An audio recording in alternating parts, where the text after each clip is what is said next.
As we continue our conversations right here on the sideline, lots of things happening in these extra time penalties, the red eye episode of Sideline Conversations.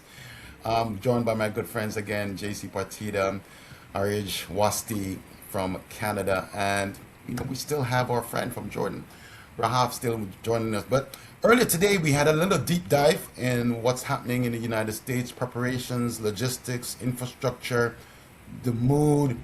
We also heard from our good friend, the CEO of the Miami Host Committee, Alina Hudak, who I may think Alina must have some Middle Eastern background with a name like Hudak. We got to check into that, even though her family is from Cuba. But I certainly want to check in with my good friend, JC Partida. The Azteca Stadium just reopened, and excitement in Mexico City. JC, what is the mood in Mexico right now? Mexico has hosted a number of World Cups. This is not your first rodeo, as they would say, but give us some insights. What's the mood in Mexico? You're also hosting the Interconfederation playoffs, which have Yep. completed as well in Guadalajara and Monterrey. What's your view from your standpoint? Well, Mexico is ready. Mexico, I can tell you, is ready to host its third World Cup. The Azteca Stadium, now called the Mexico City Stadium for this World Cup, will be hosting its third inaugural game, and just reopened, as you mentioned, last Saturday in the match between Mexico and Portugal. It was a very exciting game, even though it was a draw 0-0. It was a very, very good game. I mean, team wise, I think Mexico is still there's still room to improve. Today, Mexico play again against Belgium in Chicago. As I understand, they tied 1-1, which is a great result for Mexico, considering that Belgium is one of the favorites in the World Cup this year. So it's not a bad result. The Mexican team is improving. It has some young players coming into age, and they are doing great. In terms of Mexico being ready to host, everything is working.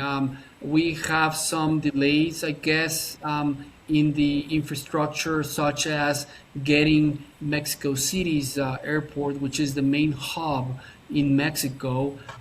They're remodeling it, but I was today at the airport, and they're doing a great job. I think they're going to be ready within a month.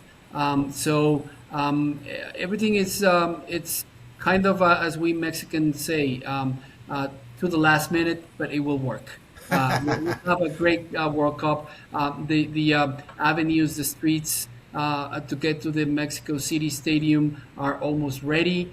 I think the government is doing a great job. We hear that there's going to be some ordinances or regulations going to be issued and published in the Mexican official gazette within the next few days, especially the one relating to ambush marketing, which is not Mm. going to be is not going to be a temporary one. It's going to be a an amendment to the law. The it's called the Industrial Property Law that includes copyright. But it's here to stay. Ambush marketing is going to stay in Mexico for all types of events. So it's a good thing that it's not just a temporary amendment, but it's a definitive amendment to protect Hmm. copyrights, to protect trademarks in big events like this one. So And everything is working now. and that's great to hear because that Yeah, definitely. traditionally has been one of the legacies, Yep. particularly in the last few cycles in developing nations, where the World Cup law, including amendments to the IP law framework, kind of stay on in legacy and help the country kind of continue its evolution of IP protection Yeah. in major event space.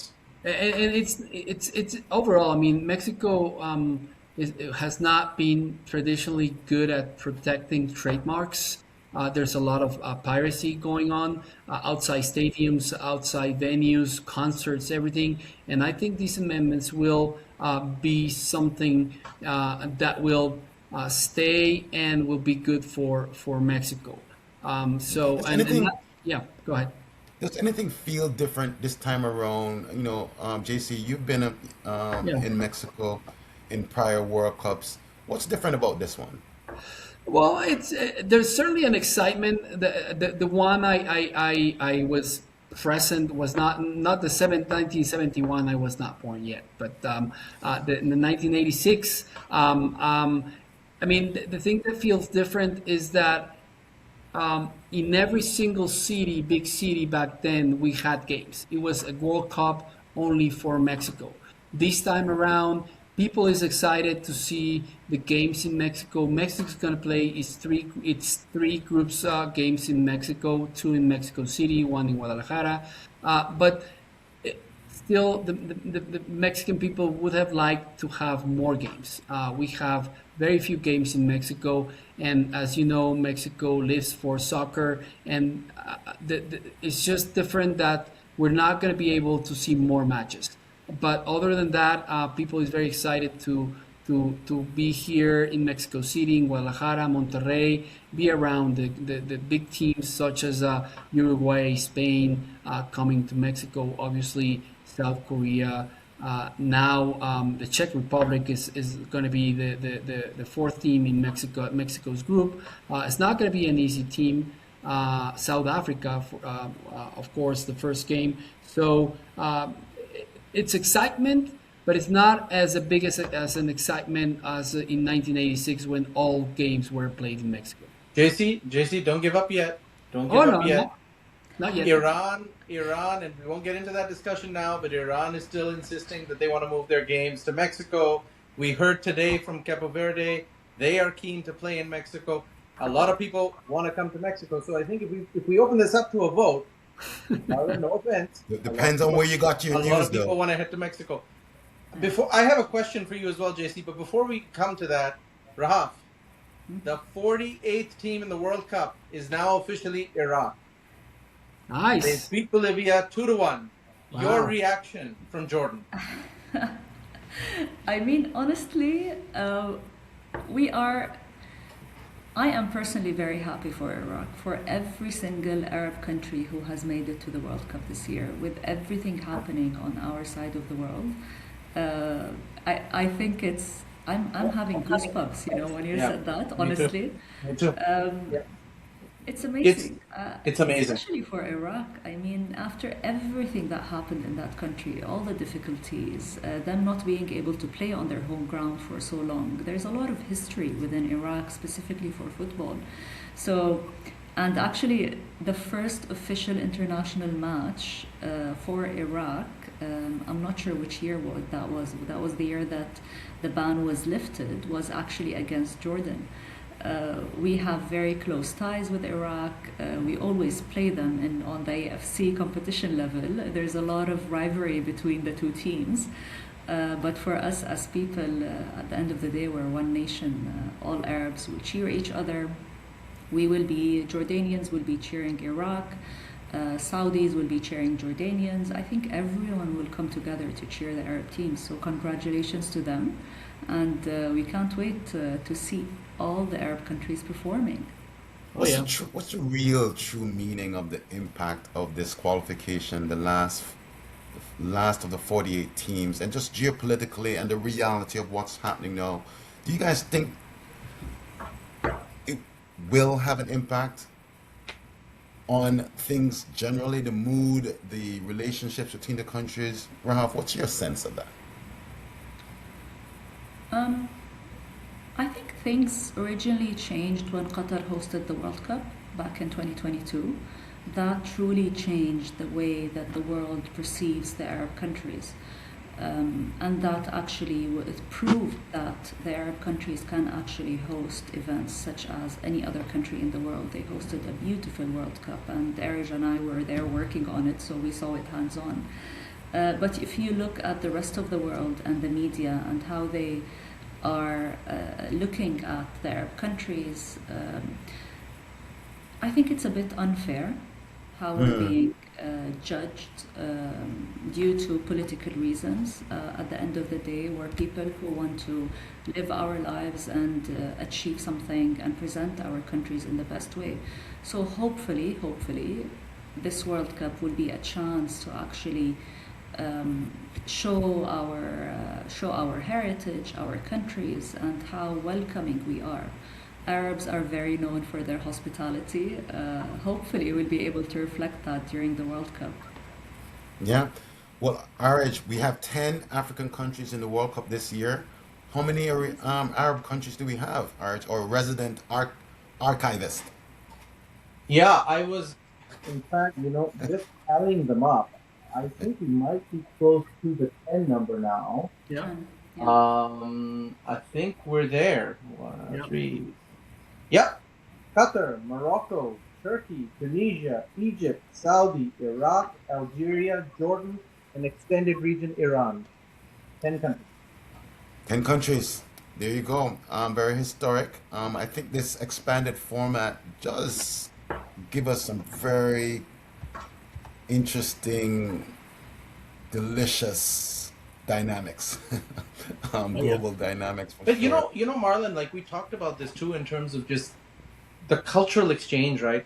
And just the Yeah. fact that 10 out of 48 participants, right? Wow. More than a fifth are coming from the cradle of civilization, this not a very large or vast region, but a region that, has been passionate about this game very quietly, unknown to the rest of the world for many, many, many decades. And this emergence, and Rahab is right, perhaps the 22 journey that, remember, was all about football development for the region. This wasn't Yeah. just meant to be about one state. But, you think about the cultural exchange, the opportunity to showcase the values, the opportunity to share, to travel, and that too at a time like this, with these 10 nations traveling to the West Yeah. and putting on this show in the United States, in Canada, in Mexico. It almost feels like a calling, like Yeah. it was meant to be at this time. For sure. For sure. I definitely attribute the World Cup to what I do as a lawyer now, and what I do in my community now for teaching me about the world, coming out of Jamaica. I mean, it's one of those opportunities that I'm hoping that the rest of the world, especially with North America, will take this opportunity, to open a window to the world, to these very countries, and get their Panini book, and really learn about these players, and where they're from, and what their histories are, and what they eat, the music. We have the different music. The playlist is actually coming out with the different countries having their songs, and I'm hoping the Jordanians won't disappoint us, and they will give us something to listen to as well, Rahaf. And I'm sure there will be something that the team rallies around. So congrats to Iraq. 10 Arab countries, 10 African countries. Unfortunately, my beloved Jamaica did not make it in, but the ball is round, and sometimes that's what happens. I'm very, very happy for the people of the Democratic Republic of Congo, formerly known as Zaire. They were there well over 50 plus years ago, similar to Haiti. There 50 years ago, they are also having challenges with their country, and the World Cup is going to give them an opportunity for people to learn about who they are. So sometimes you got to give up your own space in order for people to learn about someone else's journey and someone else's history. So I'm happy for Iraq for sure. Yeah, absolutely. Nice. JC, just kind of coming back to Mexico. I mean, we've talked obviously about the difficulties right now in the Middle East. Mexico has also undergone some challenges over the last few months, including some of the violence that we saw around the Puerto Vallarta area. Just in terms of that security setup, how do you feel the country has handled that, particularly in the lead up to the World Cup? And do you think that there's an ongoing concern, or do you think that the phase has passed and it's sort of business as usual as we go forward? Unfortunately, Arch, it's business as usual now. Yes, the first few days were chaos. There were lots of cities that were shut down because there were some security concerns. But we have put up with this for some time now, and unfortunately, I can tell you that it's business as usual. The good thing is that the government actually was alarmed by the violence that happened, and now they're taking a lot of measures. They are proactively having programs and security plans in each one of the three host cities, and everything is working now. There's going to be a lot of security, yes. I would say that the concern of violence coming into these cities is not much now, but certainly the government is working on that. We have our issues and we have to deal with them, but the government is fortunately working on them, and I see the games at these three cities going to be held without any incidents. It's going to be a festivity, and I guess we have to correct our things, but during the World Cup, it's going to be completely different. Listen, JC, no one wants to be held responsible for holding up a World Cup. Okay, you don't want to go down in history as that guy or that lady or that organization to do that. So I'm not concerned, and I'm sure No, things will sort no. itself out. But the most important thing, though, we want to know: do you guys have any tickets left? Rahaf, what is the allocation like from the Jordanian Football Federation? Tomorrow is April 1st, 11 a.m. We will all sell our blood cells for tickets, Rahaf. What Jordanian tea do you have to share? I think the official allocation is 8% of the venue that was allocated for Jordanian fans. We're hoping to see much, much more. I'm 100% sure everyone in Jordan has been trying to buy tickets.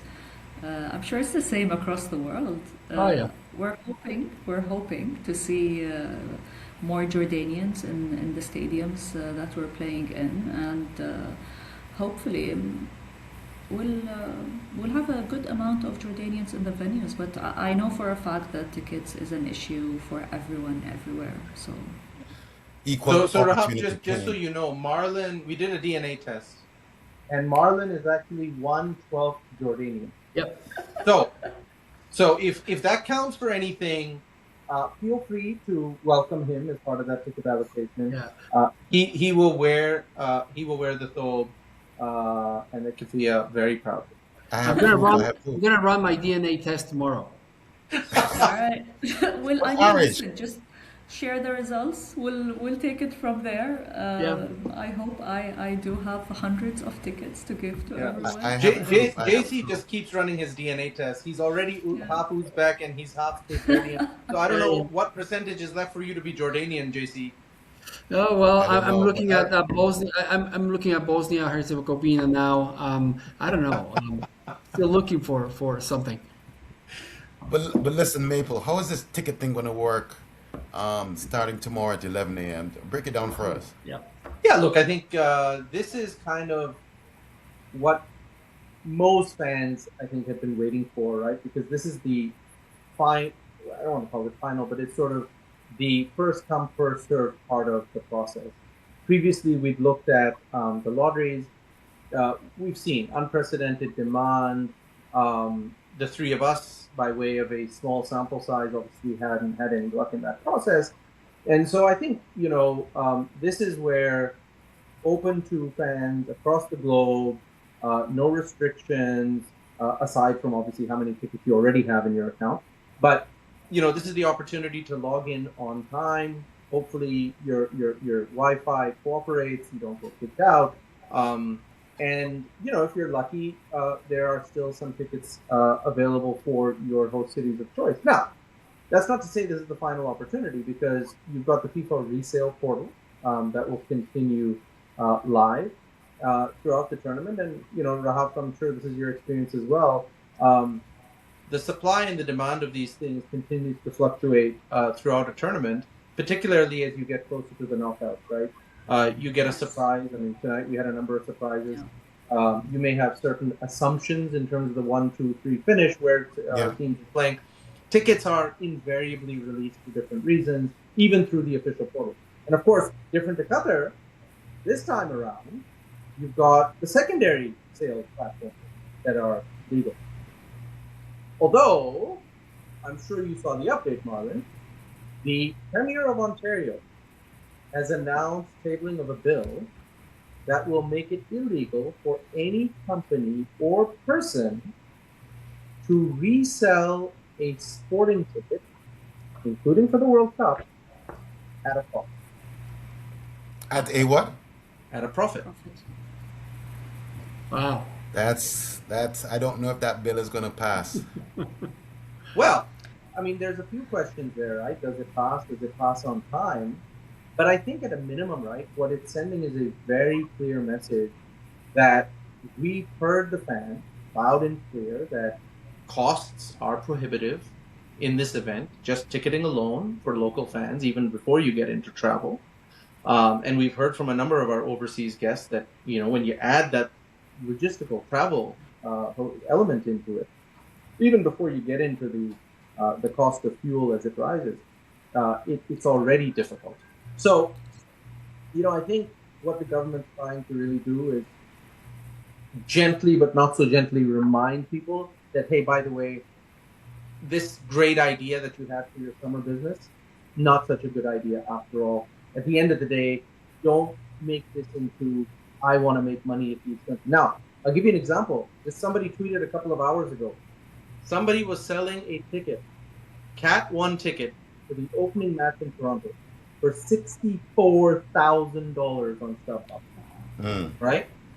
And the tweet was, well, now that Italy's no longer playing, that guy's having a terrible day. Yeah.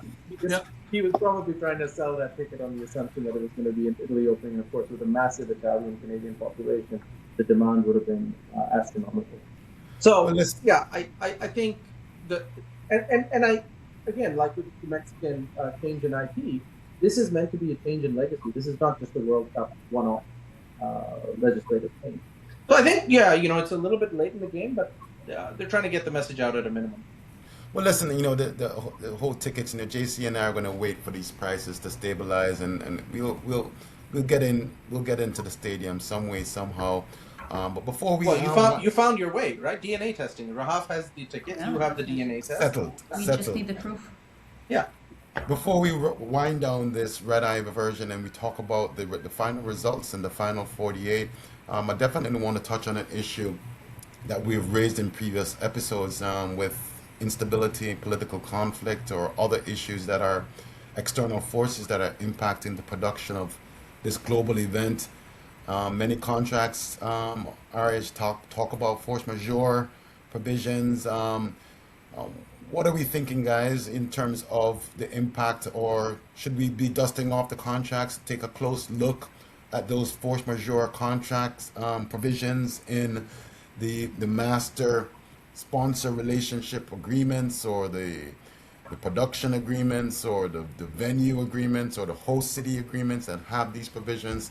What are your thoughts, whether or not approaching 2 months away from the tournament, is that something that we should be looking at very closely? Look, from my perspective, there are really three major risks.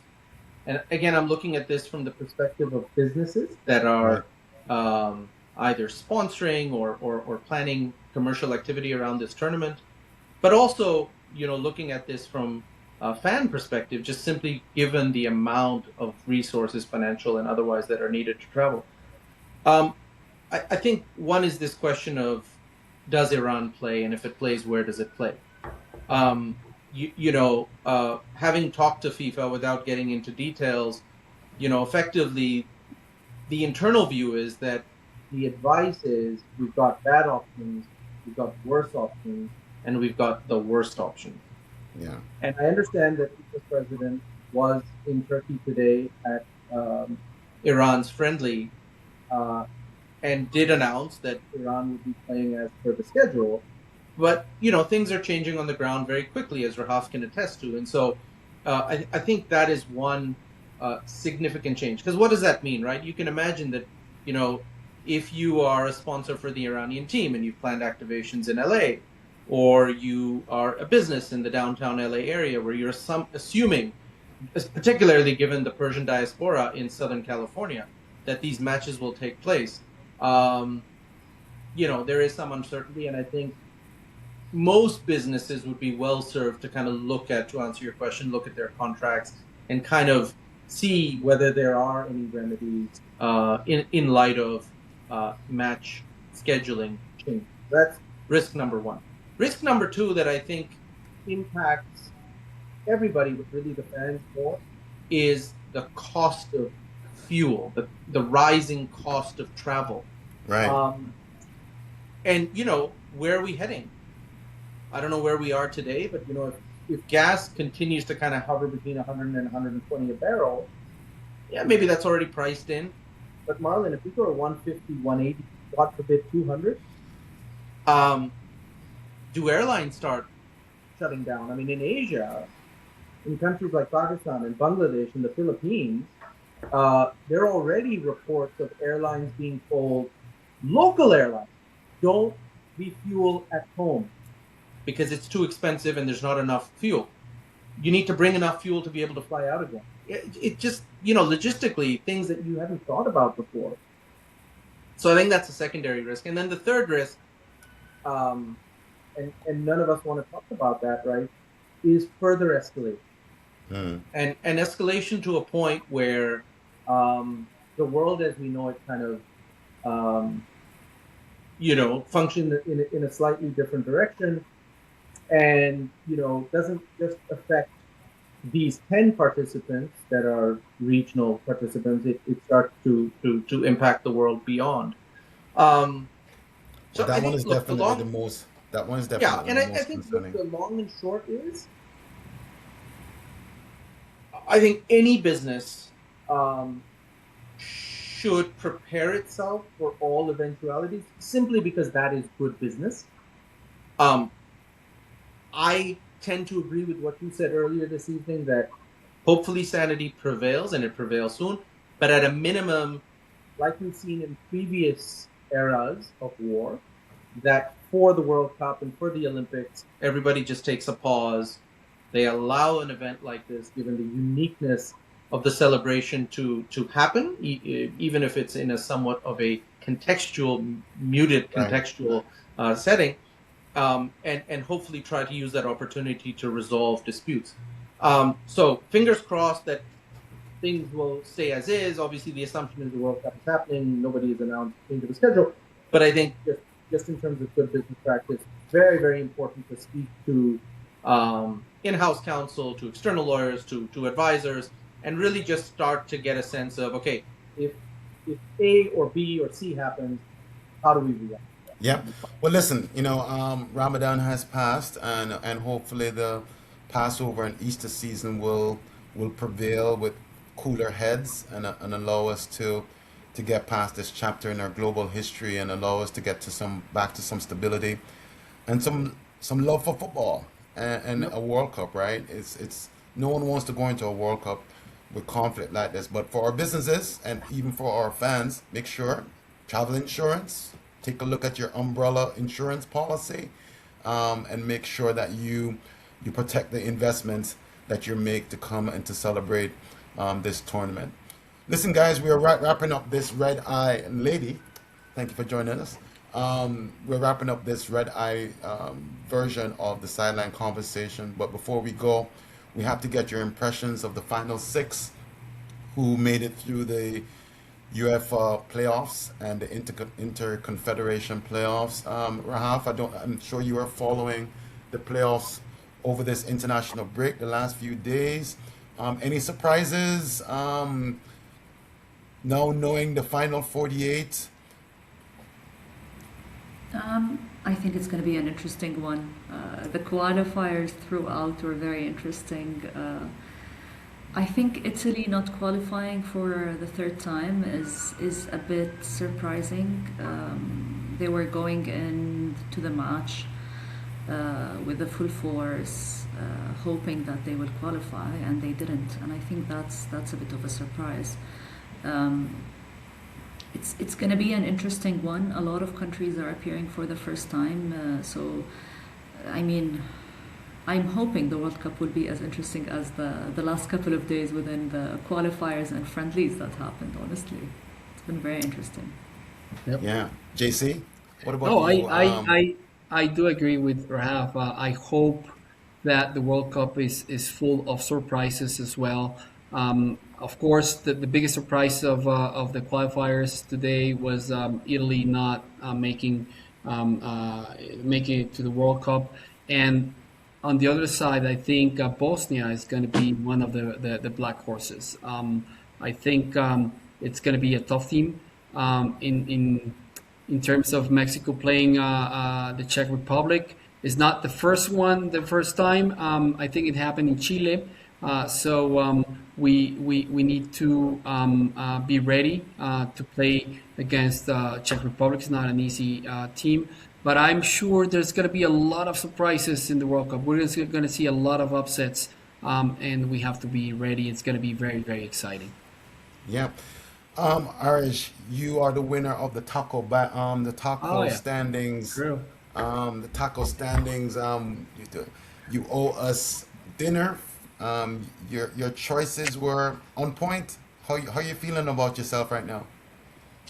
Well, look, it would be an honor to buy all of you dinner. So Rahaf, basically we had a small wager this morning where we said let's predict who the winners of today's 6 matches are, and whoever is the most correct will actually do the honor of buying everybody else dinner when we meet, hopefully with you in Mexico City. And so I think I got 5 of the 6 right. I would have liked to get the 6th one right, but I have to say, because of my friendship with Marlon, I had to pick Jamaica over DRC, even though I thought DRC would prevail. Look, That's love. I That's think love right there. I think, look, what Rahaf has said is correct. You know, like, you can only hope that things are as interesting in the World Cup as they were in the last few days. Look at this. Turkey in Group D is one of the last countries to qualify for the World Cup, right? They've qualified with 2 months and 10 days to go before kickoff. Yet, as of 2 hours ago, Turkey is now the favorites for the group and are odds-on favorite to top the U.S. in the U.S. at the World Cup. And that just goes to show you that there are no weak teams at this tournament. Like, I know that, you know, in Canada, for example, there's this assumption that, well, you don't have to play the Italians anymore, and so our chances have just gotten better because we're playing Bosnia. Yep, let's not forget, 48 hours ago, the Italians were celebrating when Bosnia won and was coming in to play them thinking, this will be a walkover. And we saw what happened today in penalties. So, whether it's Turkey or it's Bosnia or it's Jordan or one of the other African or Middle Eastern teams, I think we are going to see a couple of dark horses, like we did in 2002 in Japan, Korea with Turkey, as we saw in Qatar with Morocco. I think it's going to be more than one. If this was a March Madness tournament, I'm guessing we have no perfect brackets left by the end. I think it's going to be more than a couple dark horses with the expanded format, which is going to make it way more interesting and dynamic. I can't even tell with the final 48 if there's a group of death. Typically, in past World Cups, I took a look and I didn't really see one that stood out as problematic across the board. But you know, Group I, like, I mean, France, Senegal, Norway, and Iraq, none of those are pushovers. It might not have the biggest names that you can imagine, but in terms of competitiveness, those are going to be close games. So I like Group I. I think those games are going to be fantastic. Well, I definitely would love to see Jordan playing against Argentina. That should be a fun game, a very interesting one. Argentina just had a quite of a tour at the La Bombera in Argentina today, this week, with the friendlies, and so I'm curious to see some of these matchups with countries that rarely or never had an interaction of this magnitude. This is what the World Yeah. Cup really reveals, right? Besides the the international trade and travel and stuff, but when they are actually matched up on the global stage, with all stakes and the bragging rights of the size of your country or the size of your economy or the popularity of your culture, all of that goes out the door. Correct. I mean, Raf, were you in Lusail Stadium when Saudi beat Argentina? Yeah, it was, yes, I was actually handling Lusail as a venue. And I think on that day, it was just astonishing what happened. Yeah, I mean, sure. we Yeah. went into the match from the marketing side. It's all about delivery and meeting the sponsors' rights, and we're running around for hours before the match and during the match, and then the match starts, and we started to see something that was memorable for everyone. I mean, and just to mention it, I think I'll never forget. I was in the brand activation area outside after the match, and everyone was expecting to see the Argentinian fans, and the DJ was preparing that type of music. Playlist. Yeah. There was certain expectations for that match, and Saudi won, and we actually had to extend the brand activation area for an additional 2 hours just because the Saudis were celebrating. I don't think I've ever seen Saudis celebrating in the way that they were on that specific day. It was astonishing. And to be honest, if you remember, I mean, it wasn't just that day. It changed that to me was the moment, and I've said this before on the show, that was the moment the World Cup started, because you had a home or regional team not just win, but I mean win a massive upset. And that is what flipped the switch, Marlon, in terms of the media focused on, oh, I can't believe we're hosting this in the Middle East. Oh, there are all these problems in this region. Why did FIFA bring the World Cup here? And overnight, it was about the tournament. And I think that's what you're going to see here. So we've got all these headlines and all this negativity, and rightly so in many cases. But look, hopefully there'll be those one or two inflection points which actually turn the moment into what it's meant to be, which is the global celebration of sport and humanity. Well, And listen, time There's going to flies be an when you're opportunity, having I'm so much sorry, for Brazil and Morocco. That's going to be a great game. I want to see that Morocco team 100%. beating Brazil. that will be a special one as well. Well, So listen, Rahaf, guys, if you have tickets to Brazil, Morocco, I just want you to know that JC is 1/16th Brazilian 160, Okay. or I think And I think one- that qualifies. Yeah, and yeah. 1/32nd Moroccan. So Yeah, yeah. I'm just saying, he Okay. qualifies for this match. Yeah. Yeah, We have I have global my evidence citizens. all over. we have global citizens here on the sideline, but thank you guys for joining us here on the Red Eye episode. The Interconfederation playoffs, the UEFA playoffs, have gifted us a triple episode. I want to thank everyone for joining us here on the sideline. Our good friend coming to us from Jordan, Rahaf Owais, thank you so much for joining us here on the sideline. And earlier today, we were also joined by another debutant from Cape Verde, Mr. Paulo Santos, the VP of the Cape Verde Football Federation. And we were also joined in this special episode by the CEO of the FIFA Miami Host Committee, Alina Hudak, who gave us some insights on the host city challenges, successes, and what we can expect as we approach kickoff in Mexico City on June 11th. I want to thank my good friends JC Partida in Mexico City for giving us his insights as to how Mexico is preparing for this historic tournament, and also for my good friend Aarij for also giving us some insights on force majeure and protecting our investments as well, and also preparing for our travel in these interesting dynamic times on this planet that we call Earth. Look forward to talking with you again on our next episode. Less than 2 months almost to the greatest show, the greatest tournament, the greatest sporting spectacle here on Earth. Thank you for being with us here on the Sideline Conversations. Drop us a comment, please subscribe and share, and we look forward to catching with you and talking with you again on our next episode. Thanks for being with us. Thank you. Thank you, Thank you. Marlon. Thank you. Wonderful to see you.